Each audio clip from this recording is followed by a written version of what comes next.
welcome back to my channel, Rooted and Thriving Mama.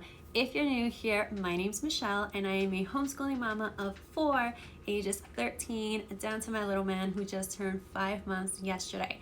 And in today's video, I am so stoked because if you missed it, I recently started my small stationery business called Rooted and Thriving Mama, which is inspired by my own personal struggles with motherhood and postpartum. I currently have our journal on there as well as a few digital planners. Now, as much as I love digital planning, I happen to be a very old-fashioned paper pencil type of person. So I am so excited that today I finally got some samples of our physical planner. And I am so excited to be able to flip this camera around and show you guys a full flip view of both of our planners. So right from the start, the major difference is, of course, one is a homeschool planner and the other one is not. And I know that not everyone homeschools, and ideally I would love to be able to offer both planners on our site, but as I said, I am just starting off, and unfortunately there are some upfront cost, and I can only afford to have one of these printed out for now.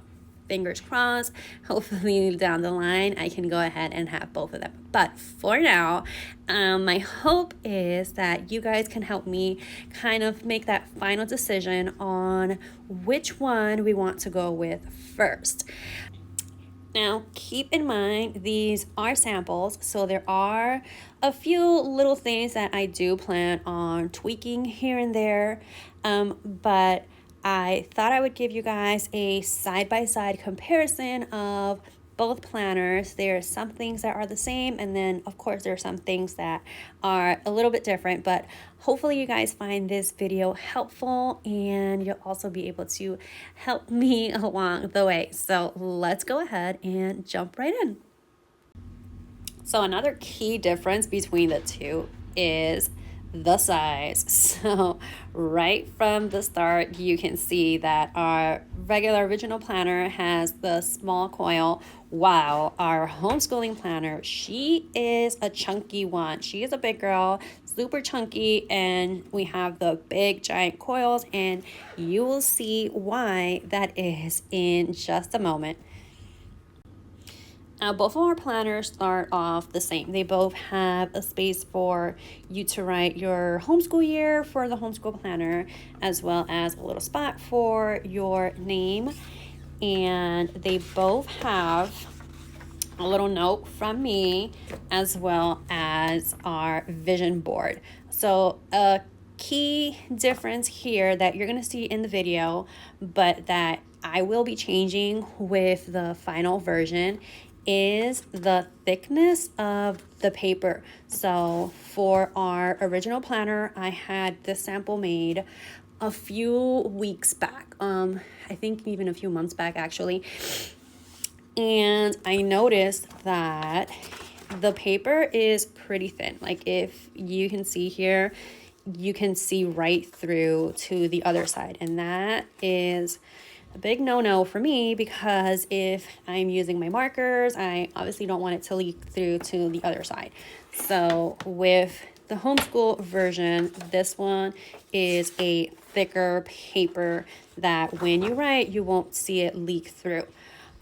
In doing that though, you might notice that the colors are a little bit off. I don't know if you can tell on the cameras, but I can definitely tell that the color of the background is slightly off, just a little bit. So that's definitely something that I am going to be changing in the final version. Just gonna make it a little bit darker so that it matches more to the original design. So that's just a little thing I wanted to add in there. So I'm gonna walk you through our homeschool planner first. So like I said, both of our planners start off the same. They both have a letter from me, as well as our vision board. And then we move on to our yearly overview and goal. So this is our homeschool version, and then this is the non-homeschool personal planner. And there's just some subtle differences that I made on these 2 pages. One key thing is that the planner is faith-based. So as I mentioned, my business is based off of my personal experiences through motherhood and my struggles with postpartum depression. So you're going to see throughout that it is faith-based, and I do include prayer and scripture throughout. So that's just something to keep in mind. So for our yearly overview, I have 4 sections here for your goals. We have a faith goal, motherhood goal, wellness, and then our 4th circle is what changed between the 2. So here we have a homeschool vision goal, whereas in our non-homeschool planner, there is a personal growth goal. So that's something that's different. And then this part stayed the same. So we have a focus word of the year and a prayer for the year in both planners. So that's the same for both. Here's where things get a little bit different. For the homeschool planner, I have a year at a glance. So again, this planner is undated, and it's a little bit hard to see on the camera.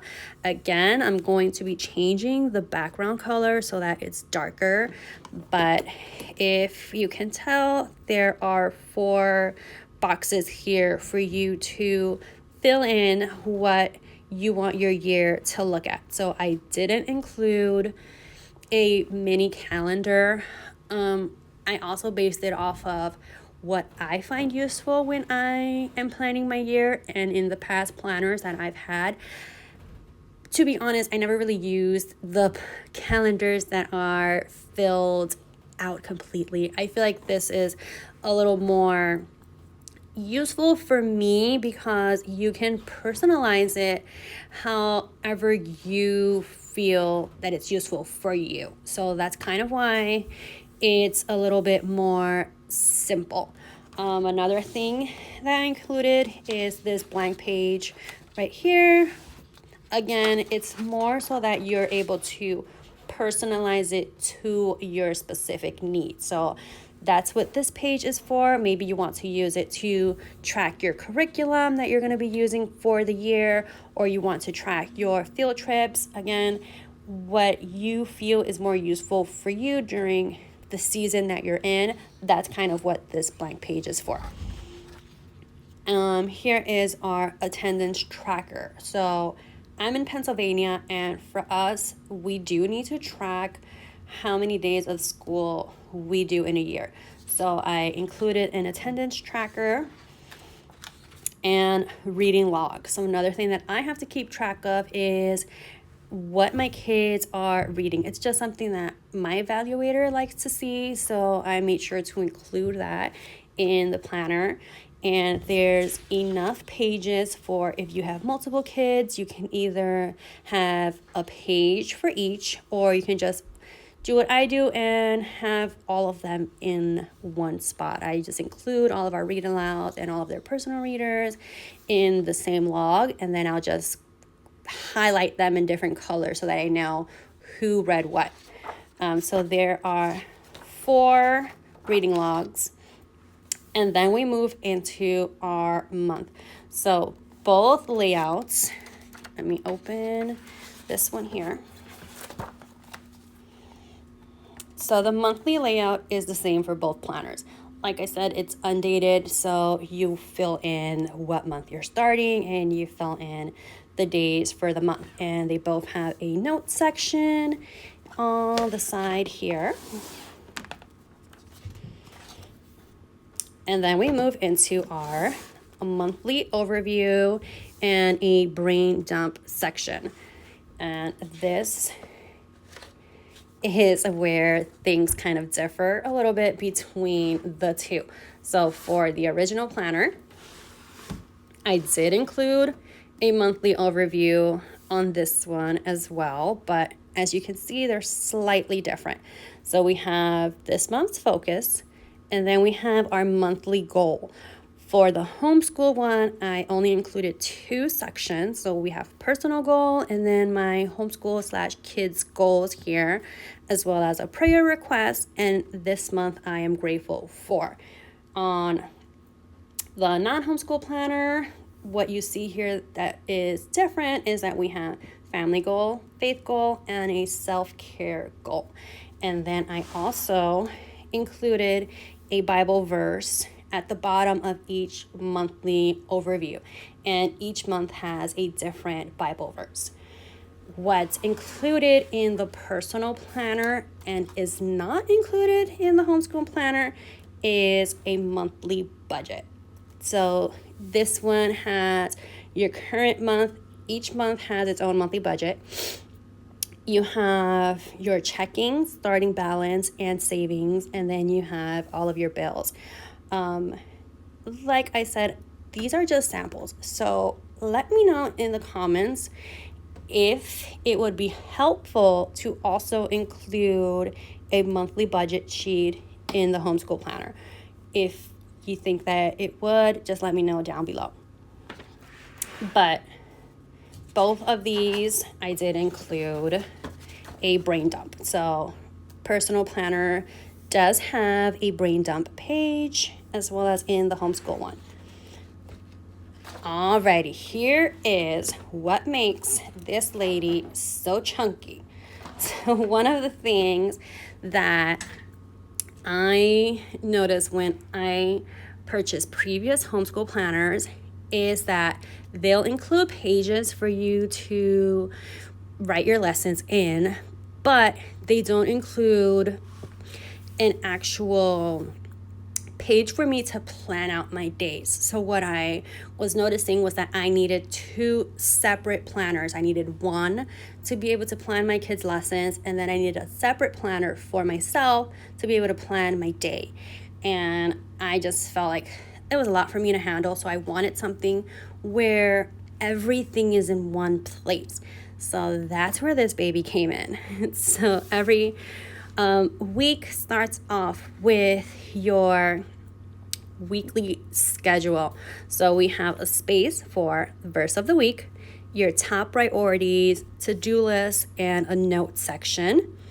The week starts Monday, ends on Sunday, and I include timetables because I happen to like block planning. That's how my brain works and how it helps me to plan things out.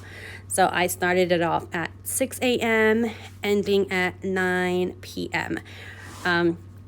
They all have these little water trackers here, section to meal plan, grocery list, God's presence this week, and then down here, I included a little habit tracker. How is this different from our personal planner? I'm going to go ahead and pull out the weekly layout on here. So for this one, there's a slight difference. So whereas here we have our habit tracker down here, this one has a little section for you to write down how you're resting. And instead of having the tracker down here, it has a whole separate page for you to track your habits. It has a goal, and you pick 1 or 2 habits that you're going to be working on for that week, and you check it off as you go. It has a section for you to write what worked, what needs to improve, and some notes down here. So that's different between the 2 planners. And then, of course, we have our lesson planning page. So it has 1, 2, 3, 4, 5, 6 at the top, and 1, 2, 3, 4, 5, 6, 7 rows at the bottom. And that is the same layout for every week.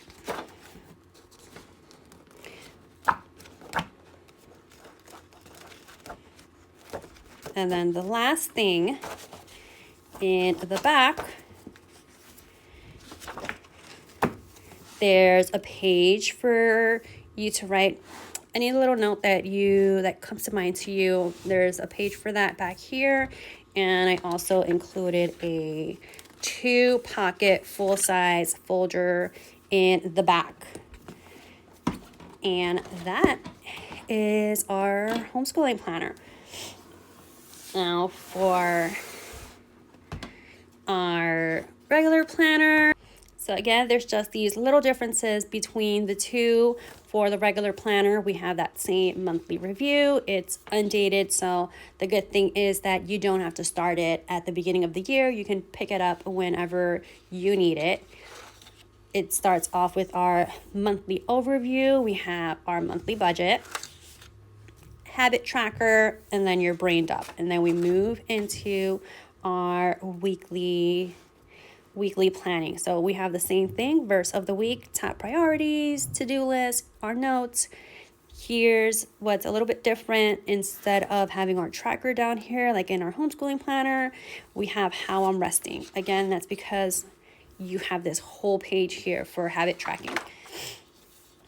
We have God's presence this week, grocery list, and your meal planning. And I have Monday, Tuesday, Wednesday, Thursday, Friday, Saturday, Sunday. And that's kind of how it goes on for every month. And this one, like the homeschooling planner, includes a sheet in the back for you to use however you feel you need to use. That spare sheet back here. We have 2 pocket folders back here, as well as stickers. So I am still working on the stickers and what kind of stickers I want to include in the planner, but they will have stickers for sure. I do plan on including monthly stickers for you to use them on your calendar if you don't want to write it in yourself. So that's a little peek inside of our brand new physical planners. Both of them are made with this really strong hardcover leatherette. They have the gold letters as well as the gold coil on the side.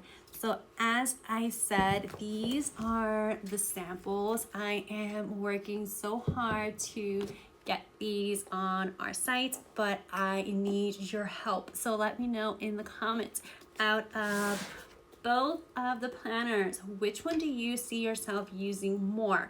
Would it be our homeschooling planner or our personal planner? Let me know if there's something that I should add on, take away. If you found this video helpful and want to see more videos like this, plus homeschooling tips and some gardening videos coming up, don't forget to hit that subscribe button.